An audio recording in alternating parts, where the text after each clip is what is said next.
President Trump continues to pressure Senate Republicans to pass a bill that gives Americans $2,000 stimulus checks. And some of those Senate Republicans are now not only supporting the idea, but say they even have the votes to pass it. Bloomberg's Laura Davison joins me by phone to discuss. Laura, I want to get to the breaking news right now. I'm seeing an alert just across the terminal on a story that you wrote. The Senate GOP has blocked the attempt to pass $2,000 stimulus checks. Give us the latest. Yeah, so the Senate opened this morning, and the Minority Leader, Democrat Chuck Schumer, came out and said he wanted to hold a vote immediately on these increasing the checks to $2,000. This just passed passed the House last night with bipartisan support, and that effort was blocked by the Majority Leader Mitch McConnell.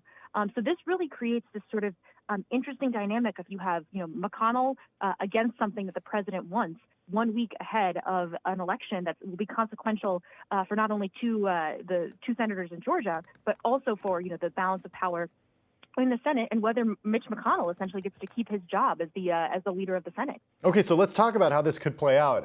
Where do the the idea of $2,000 checks go from here? We did see, speaking of Georgia, the two incumbent senators from the state of Georgia who face challenge in next week's election, actually today coming out in support of those $2,000 checks. Senator David Perdue, who took his time to come out with a response, said that he supports President real Donald Trump and that he's right. And Senator Kelly Loeffler earlier today on Fox News essentially saying the same thing. So they're splitting with the majority leader here. Is there still the chance for the stimulus checks to go up to $2,000? There is a chance, but it is unlikely at this point. Perdue and Loeffler are in the minority of their party in terms of who wants these increased checks. Josh Hawley, the senator from Missouri, who has been pushing this idea for weeks, long before the president came out, long before this stimulus deal was finalized, has been pushing this. He tweeted today that there are votes to pass this.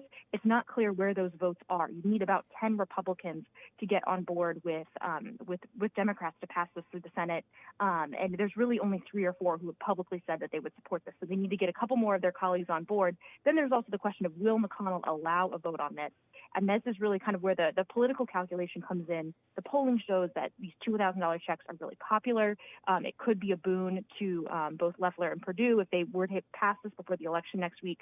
It's just not clear that McConnell is going to allow this. He would have some strong objections from others in his party. Is there a chance that they could meet in the middle?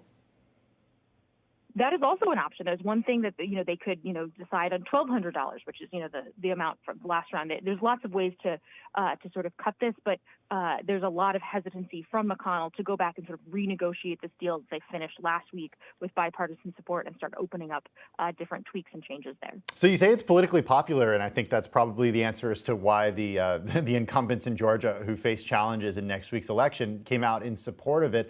Talk about what has happened in Georgia and how this idea of the president actually going against Senate Majority Leader Mitch McConnell has really shaken things up in this special election. Yeah, well, Perdue and Loeffler are both relying heavily on President Donald Trump's very ardent supporters to come out and support them in this special election.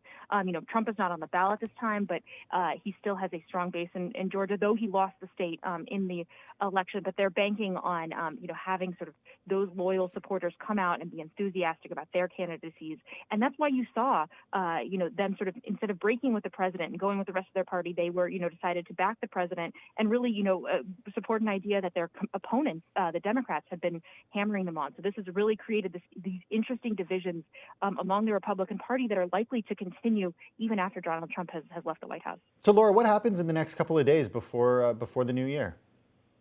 It's really unclear. McConnell said on the floor this morning that they are going to do some sort of action related to these $2,000 checks, as well as 2 other things that Trump has said he wanted, which is repealing these Section 230, these special liability protections for tech companies, as well as looking into voter fraud.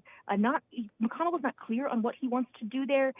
There's been some speculation that he could combine all of those things into one vote to vote on. That would almost ensure that it fails, because there's things in there that nearly almost every senator would hate. So he could combine all of that just to sort of give the president what he wanted without actually having to take on the political risk of having something that could potentially pass.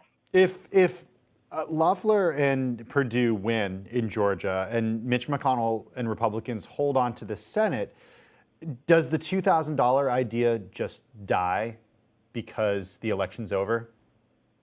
You know, it's a little bit unclear, and particularly, Democrats are talking about already doing another round of stimulus once Joe Biden is president. I think it would be a lot easier politically for Loeffler and Perdue at that point to say, hey, we've reevaluated, maybe the crisis isn't as bad, job numbers are looking better, whatever, point to whatever reasoning and back off from that when they're no longer under the pressure of a impending election. Bloomberg's Laura Davison in Washington. Laura, thank you so much for taking the time. I know this is very busy, and we appreciate it, especially after just breaking this story.